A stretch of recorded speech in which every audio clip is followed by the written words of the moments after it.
Hello everyone, this is me Sathiya here. मैं आपके लिए लेके आई हूँ एक और रीडिंग जो कि होगी for whoever needs it. Topic reading का रहेगा उन लोगों के लिए जो जानना चाहते हैं कि क्या आपके पर्सन की ज़िंदगी में कोई और इंसान है, हाँ या ना। इस रीडिंग में हम ऑरेकल कार्ड्स भी ऐड करेंगे, सो स्टे ट्यून। और रीडिंग शुरू करने से पहले रिमाइंड करवाऊंगी कि ये एक जनरल रीड है, सबके साथ मैच कर भी सकती है और नहीं भी। सो जो बातें, जो मैसेजेस आपकी लाइफ में आपकी सिचुएशन से मैच करते हैं, आप उन मैसेजेस को पिक करो और बाकी सबको छोड़ दो।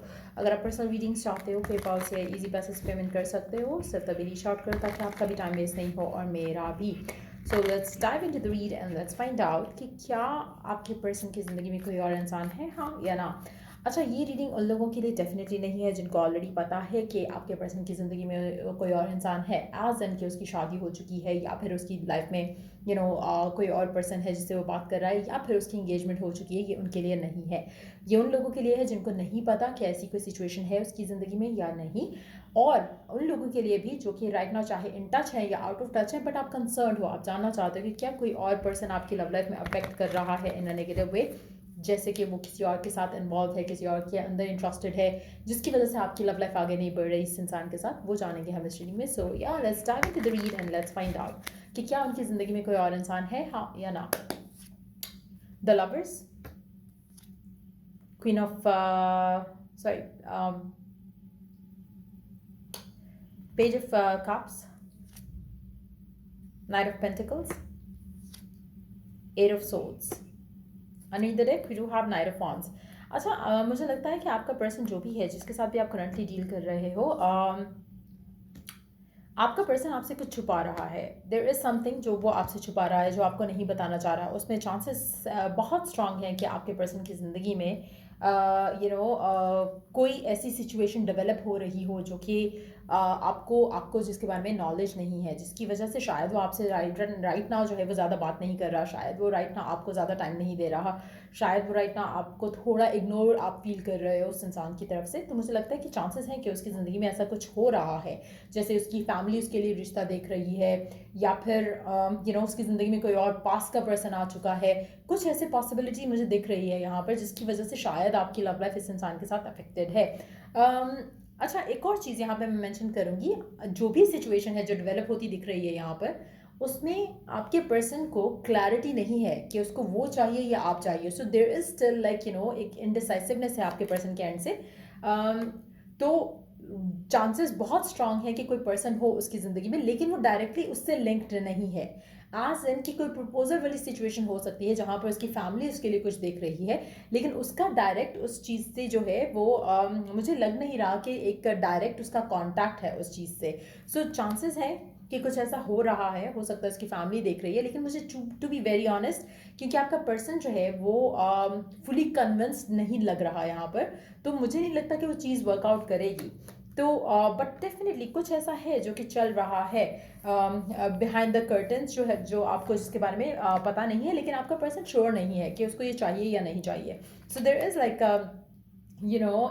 लैक ऑफ क्लैरिटी है आपके पर्सन के अंदर इस सिचुएशन को लेकर, और कहीं ना कहीं उसका दिल जो है वो आपकी तरफ ज़रूर खिंचता है। अगर वो सबके बारे में सोचता है या चीज़ों को आगे ले जाने का सोचता है, तो मुझे लगता है कि काफ़ी हद तक वो कन्फ्यूज हो जाता है कि उसको आप चाहिए या ये पर्सन चाहिए। So definitely there must be और देयर कुड बी समबडी जो कि उसकी ज़िंदगी में है, but not in a direct way, जहाँ पे ये ऐसा नहीं है कि वो आपके साथ रिलेशनशिप में और कहीं और भी उसका रिलेशनशिप है, लेकिन चांसेस है कि उसके नॉलेज में एक ऐसी चीज़ है जहाँ पर शायद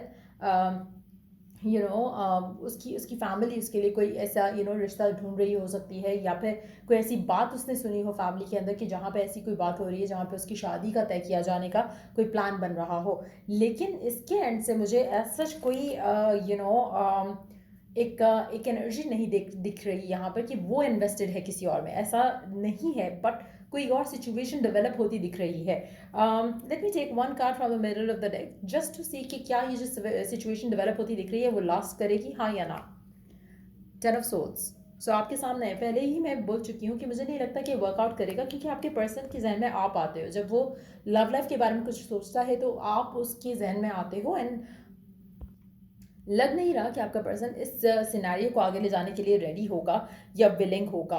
सो लेट्स सी कि ओरेकल गाइडेंस क्या है आपके लिए गिवन सिचुएशन में। सी आपको क्या करना चाहिए गिवन सिचुएशन में। Let's take some oracle cards here. आपको क्या करना चाहिए गिवन सिचुएशन में? आपको क्या करना चाहिए गिवन सिचुएशन में? 2 कार्ड लेते हैं. So, पहला कार्ड है a message for you. I am thinking of you this very moment. Your love fills me with light. I love you. So मुझे लगता है कि एक तो डिवाइन मैसेज आपके लिए रब की तरफ से ये है कि जो पर्सन है जो आपके जिससे आप डील कर रहे हो, चाहे उसकी ज़िंदगी में कोई और इंसान आने की कोशिश करे या फिर चाहे वो उसकी फैमिली के थ्रू हो, फ्रेंड्स के थ्रू हो, कहीं ना कहीं इस इंसान का दिल आपकी तरफ आता है. तो ऐसा पॉसिबल लग नहीं रहा कि हो सकेगा कि कोई और चीज़ इसकी लव लाइफ में वर्कआउट हो जाए. सो लग रहा है कि ये पर्सन आपकी तरफ आएगा. तो जो भी सिचुएशन है जिसको लेकर शायद आप अपसेट हो, वरिड हो, मुझे लगता है कि you don't have to worry about it क्योंकि ये पर्सन आपको प्यार करता है. दूसरा कार्ड है accept. Criticizing one another will only lead to further unhappiness. Love and accept each other as you are and your relationship will magically transform. अच्छा, आप में से ऐसे लोग हैं जो कि शायद आपका पर्सन वर्काहॉलिक है, शायद आपका पर्सन बिजी है, शायद आपका पर्सन आपको टाइम नहीं दे रहा.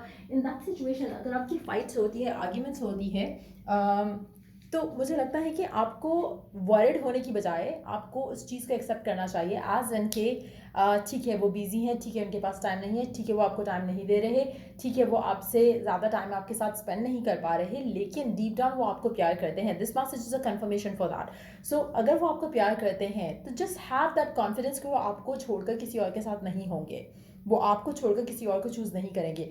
क्योंकि अगर आप एक दूसरे को क्रिटिसाइज करोगे कि टाइम नहीं दे रहा, शायद ये है शायद वो है, तो कहीं ना कहीं आप मैनिफेस्ट कर जाओगे वो चीज़, क्योंकि what you focus on expands. और अगर आप इसी चीज़ के ऊपर, नेगेटिविटी के ऊपर ही फोकस रहोगे कि काश वो मुझे टाइम दे रहा होता, शायद वो मुझे टाइम इसलिए नहीं दे रहा क्योंकि उसकी ज़िंदगी में कोई और इंसान है, काश वो मुझे टाइम दे रहा होता. अगर ये फियर्स आपके बढ़ते गए बढ़ते गए बढ़ते गए तो with the passage of time मुझे लगता है कि आप कहीं ना कहीं इस चीज़ को मैनिफेस्ट भी कर सकते हो, अपने फियर्स को. और फियर्स बहुत जल्दी मैनिफेस्ट हो जाते हैं as compared to faith. So again you have to switch your thoughts. आपको कहीं ना कहीं अंडरस्टैंड करना है कि आप शायद आप बहुत ज़्यादा क्रिटिकली पर्सन को देखते हो या पर्सन के एटीट्यूड को देखते हो. You need to kind of majority लोग जब आप स्पेशली अगर आप अपसेट हो अपने पर्सन के साथ तो आपके जहन में हज़ार किस्म के नेगेटिव ख्याल आएंगे. लेकिन जब आप अपने आप को काम करते हो और मेडिटेट करते हो, अपने आप को रिलैक्स करते हो, आपके जहन में कुछ ना कुछ ऐसी सिचुएशंस आएंगी या थॉट्स आएंगे जिसमें आपको लगेगा कि क्या पता वो इसलिए बात नहीं कर रहा हो, क्या पता वो इसलिए बात ना कर रहा हो, और क्या पता वो भी चाह रहा हो कि वो आपसे बात करे. तो instead of letting the fear talk, कोशिश करो कि आप उसमें से उसके बारे में एक तो सोचो ना, क्योंकि जब आप मेडिटेट करते हो तो आपको वो खुद से थॉट्स आएंगे कि शायद ये कुड बी द रीज़न. अगर आप खुद से सोचने की कोशिश करोगे तो आपके माइंड में तो नेगेटिव थॉट्स ही आएंगे क्योंकि यू आर फियरफुल. लेकिन जब आपका फेथ इंस्टिल करते हो, जब आप पॉजिटिव होते हो, तो कुछ ना कुछ पॉजिटिव आपके माइंड में ऑटोमेटिकली खुद से आएगा. क्योंकि ऐसी सिचुएशन जो कि शायद राइट ना आप सोच नहीं पा रहे हो क्योंकि आप नेगेटिविटी को अपने जहन में ला रहे हो, जब आप अपने आप को नेगेटिविटी से फ्री करोगे तो आपके जहन में ऑटोमेटिकली वो थॉट आएगा जो कि शायद रियलिटी पे बेस्ड होगा, जो कि उसकी लाइफ में रियली चल रहा है. So just allow that thought to come in and stop criticising एक दूसरे को, और try to accept things the way they are, और कोशिश करो कि पेशेंट रहकर चीज़ों को आगे ले जाने का सोचो. Let's see some more cards here. Let's see कि और क्या गाइडेंस है आपके लिए.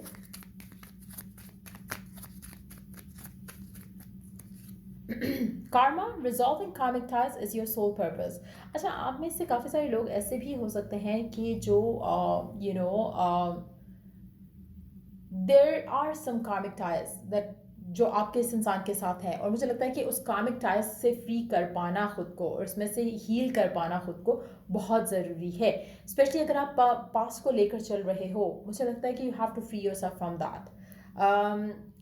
और कहीं ना कहीं आप अपने आप को अगर हील किए बगैर चीज़ों को आगे ले जाना चाह रहे हो, वो नहीं हो पाएगा. So you have to heal yourself completely. जब आप खुद हील होते हो तो आपके फियर्स नहीं होते हैं. जब आप खुद हील्ड होते हो तो आप कॉन्फिडेंट होते हो. जब आप खुद हील्ड होते हो तो आप नेगेटिव नहीं सोचते ज़्यादा.